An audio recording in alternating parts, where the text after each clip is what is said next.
अगर हम simple words में कहें तो इंडिया बिल्कुल अगले 30 सालों में वर्ल्ड की सबसे बड़ी इकोनॉमी बन सकता है। पूरी तरीके से इस वीडियो में एक्सप्लेन करता हूँ, देखते रहिए क्वेश्चनर हिंदी। किसी भी कंट्री के डेवलपमेंट का जो बेंचमार्क होती है वो होती है उस कंट्री की इकोनॉमी। उसी के बेसिस पर पता लगाया जा सकता है कि उस कंट्री के पास में कितना पैसा है और वो कितना डेवलप्ड है।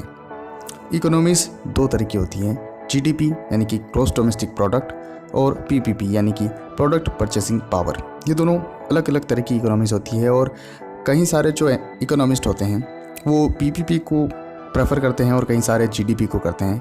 लेकिन अगर हम ओवरऑल देखें तो जीडीपी ज़्यादा ट्रस्टेबल है और ये हमें ज़्यादा चीज़ें बताती है किसी भी देश की इकोनॉमी के बारे में। अगर जीडीपी के बेसिस पर देखें तो इंडिया छठा सबसे बड़ी इकोनॉमी है $3 ट्रिलियन की इनकम के साथ में, और पीपीपी के बेसिस पर देखें तो इंडिया तीसरे सबसे बड़ी इकोनॉमी है चाइना और यूएस के बाद में।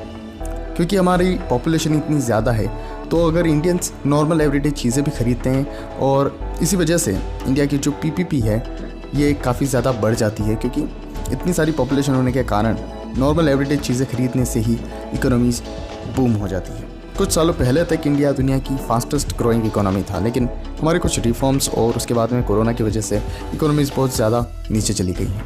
इंडिया को वर्ल्ड में सबसे बड़ी इकोनॉमी बनने में कई सारे चैलेंजेस फेस करने होंगे और उनमें से जो सबसे बड़ा चैलेंज होगा वो होगा यूएस और चाइना की इकोनॉमीज़ को पीछे छोड़ना।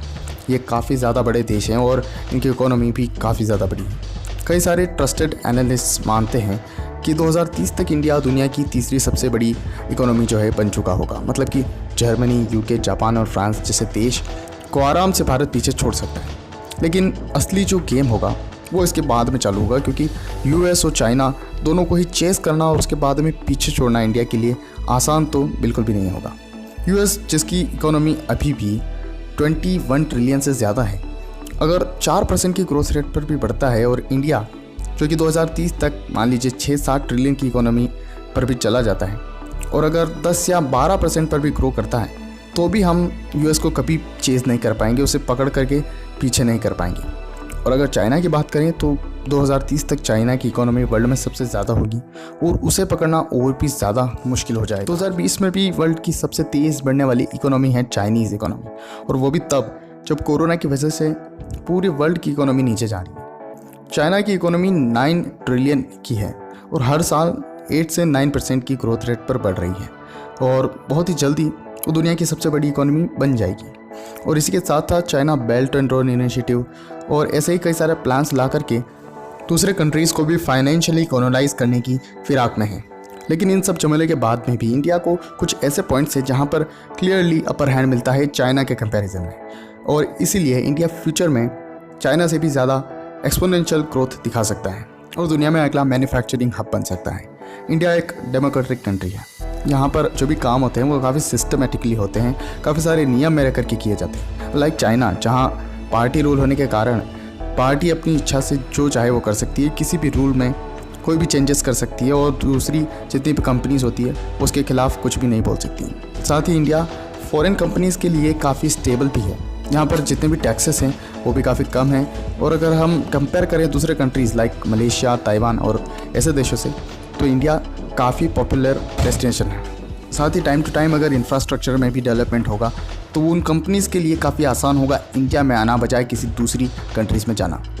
इसके साथ में जो इंडिया में मास लेबर है वो भी काफ़ी आसानी से अवेलेबल है, पर कुछ ऐसी चीज़ें हैं जो इंडिया को करनी होगी अगर इंडिया को सच में दुनिया की सबसे बड़ी इकोनॉमी बनने की रेस में रहना है। तो सबसे पहले जो चीज़ें हैं वो ये है कि करप्शन इंडिया में बहुत ज़्यादा है और इंडिया की करप्शन इंडेक्स में जो रैंक है वो भी काफ़ी ज़्यादा ख़राब थी, और इसलिए इंटरनेशनल फर्म्स जो है इंडिया में मार्केट नहीं बनाना चाहते, क्योंकि उन्हें पता है कि उन्हें इंडिया में आने के बाद में अपने हाथ जो है गंदे करने पड़ेंगे ऐसी मार्केट में जगह बनाने के लिए।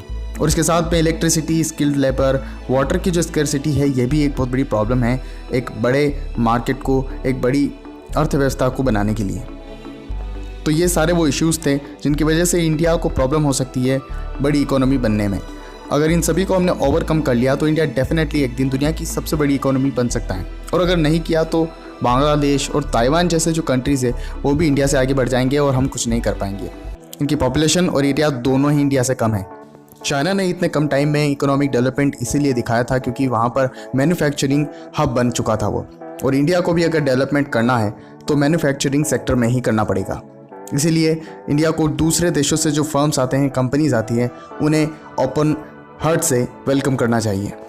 अगर आप ऐसे ही टॉपिक्स पर वीडियो देखना चाहते हैं तो प्लीज़ इस चैनल को सब्सक्राइब करना बिल्कुल ना भूलें। साथ ही अपने वैल्यूबल कमेंट्स लिख करके हमारा इम्प्रूवमेंट करें। थैंक यू आपका ये वीडियो देखने के लिए।